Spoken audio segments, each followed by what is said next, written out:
اعوذ باللہ من الشیطان الرجیم، بسم اللہ الرحمن الرحیم۔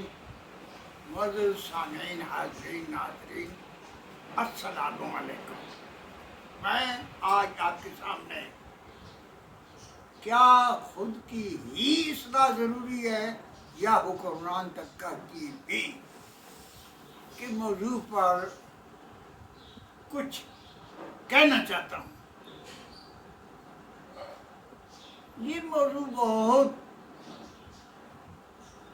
ضروری، جتنا ضروری ہے اتنا ہی اس پر عمل بھی مشکل ہے، اس پر بولنا بھی مشکل ہے، اس پر سننا بھی مشکل ہے، اس کو سمجھنا بھی مشکل ہے، اور اس پر عمل تو روئے شیر لانے کے مترادف ہے۔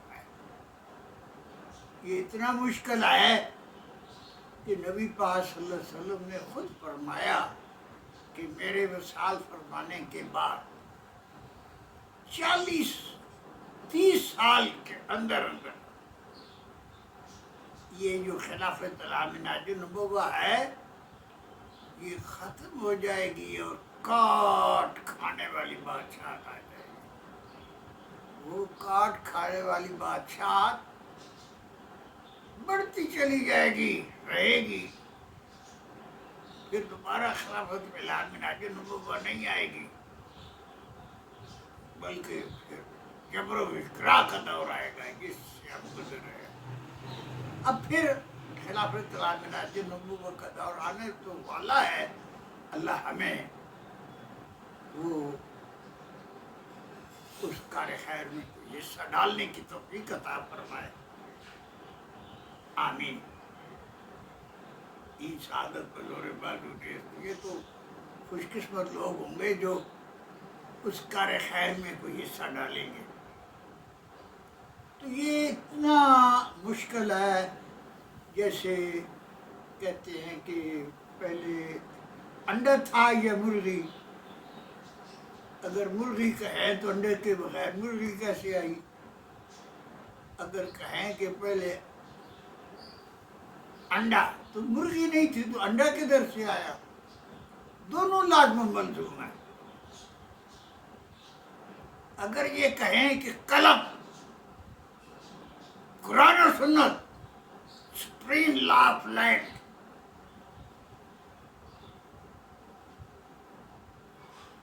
قرآن و سنت کی حکمرانی، قلم کی حکمرانی، یہ بڑی اہم ہے۔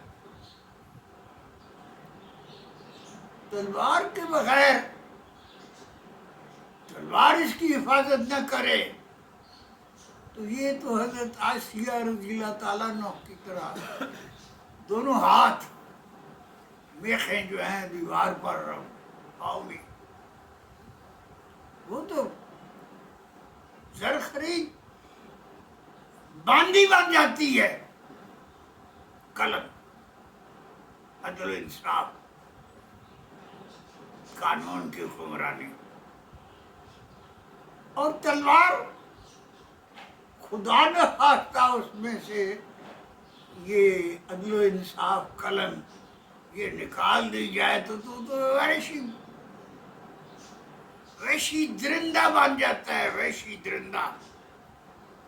اس پر تو کوئی وہ جو جس کو مرضی چیز پھاڑ کر کھا جائے، کوئی یہ نہیں کہتا کہ بھائی خدا را اس پر کوئی مقدمہ چلائیں اور اس پر کون سی دفعہ لگے، اور وہ تو بس وحشی درندہ ہے۔ یعنی دونوں لازم و ملزوم ہیں۔ یہ بتائیں، حضور پاک صلی اللہ علیہ وسلم نے فرمایا لا رہبانیت فی الاسلام۔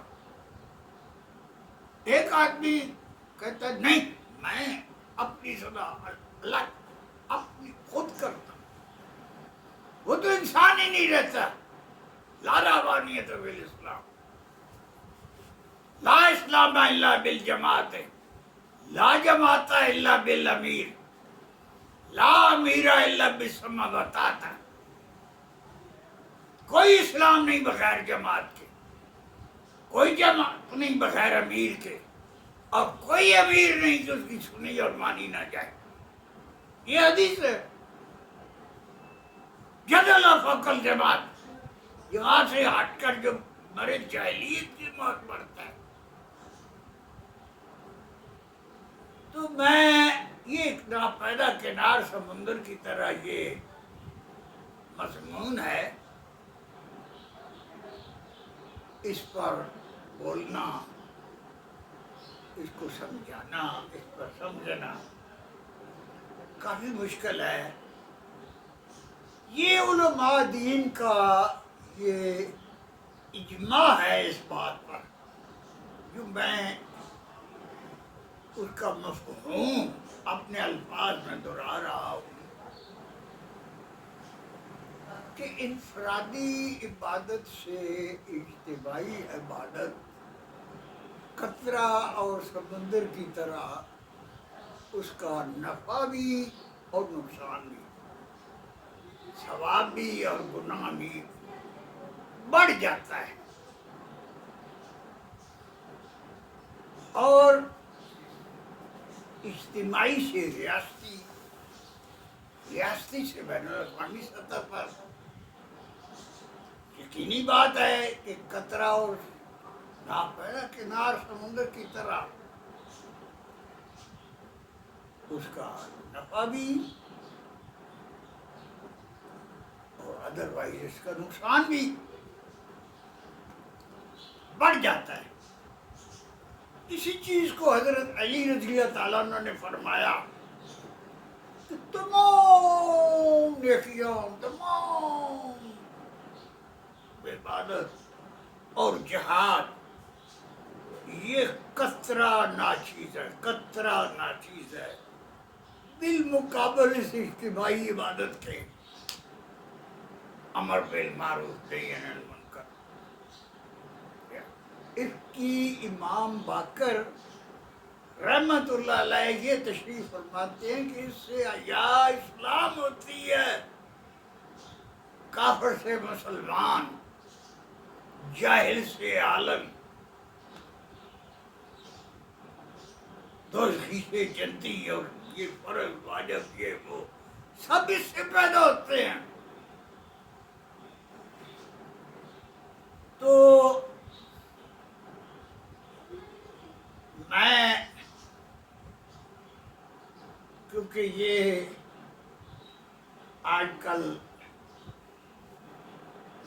الحمدللہ ثم الحمدللہ میں کہتا رہا ہوں، اب پھر کہہ رہا ہوں، آپ غور سے سن لیں. تاجدار دارالاسلام والوں کے فرمان کے مطابق، اس کے علاوہ بہت سارے اور اللہ تعالیٰ کے نیک آدمی، ان کے فرمان کے مطابق میں خود 1980 میں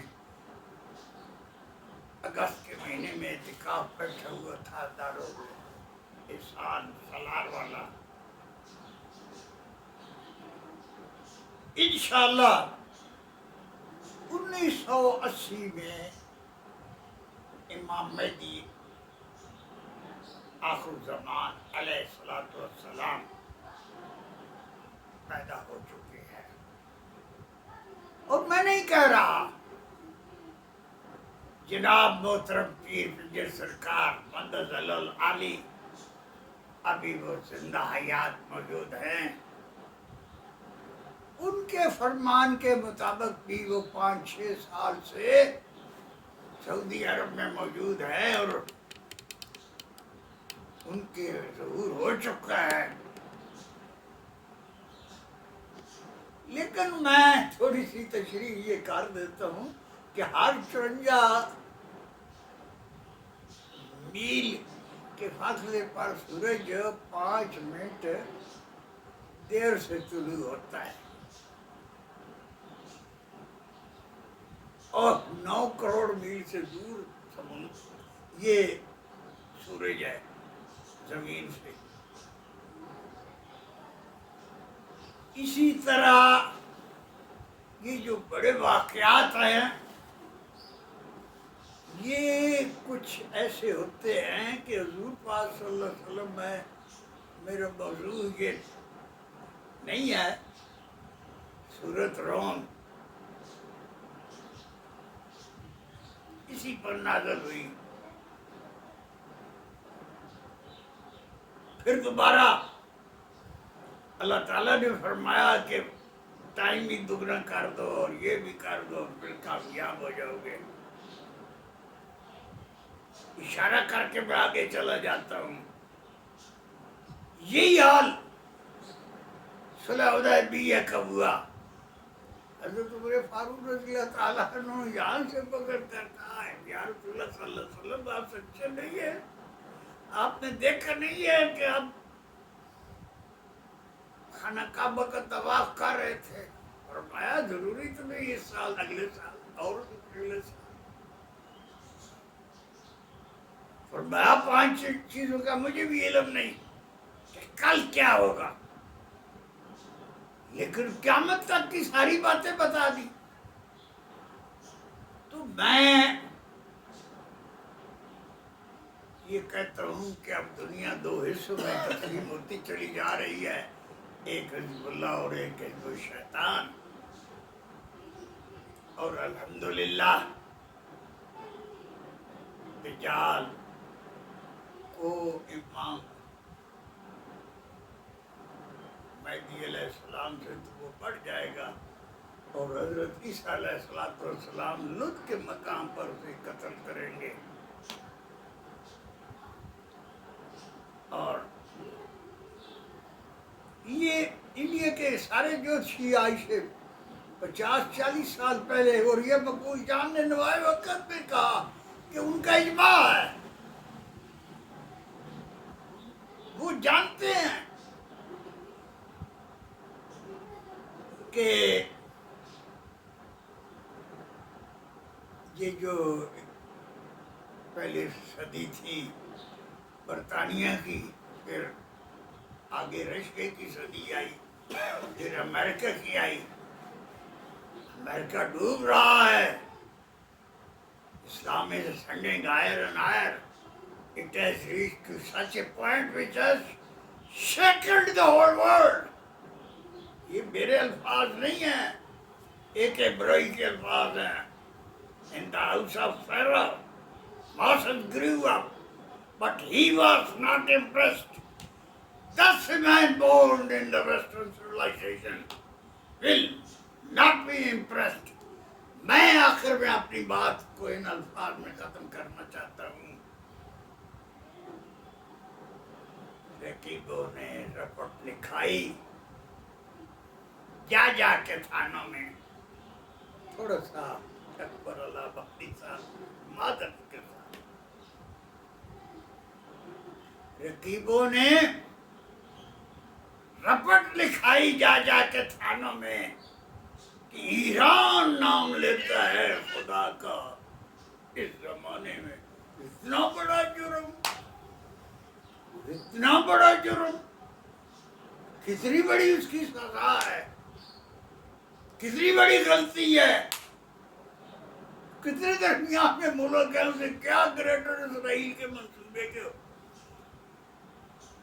لیکن یہ ہو رہا ہے، یہ اللہ کر رہا ہے.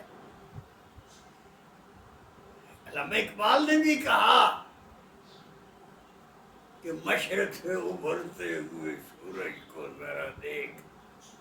تو میں آخر میں یہ کہوں گا اللہ تعالیٰ ہمیں اس انقلاب، جس کو حکیم الامت نے کہا انقلاب کہ نگنجت بضمیر افلاک بینم وہ ہیچ نہ دانم کی چسامی بینم، ایک ایسا انقلاب جو آسمانوں کے ضمیروں میں نہیں سما سکتا. میری آنکھیں اس انقلاب کو دیکھ رہی ہیں اور میں حیران ہوں کہ کیسے دیکھ رہی ہیں. اللہ تعالیٰ اس انقلاب میں ہمیں زیادہ سے زیادہ کار خیر حصہ ڈالنے کی، اپنے اپنے ہاتھ وہ شمع جلانے کی توفیق عطا فرمائے. وما علیہ الا البلاغ المبین. اجازت دیں. خدا حافظ. السلام علیکم.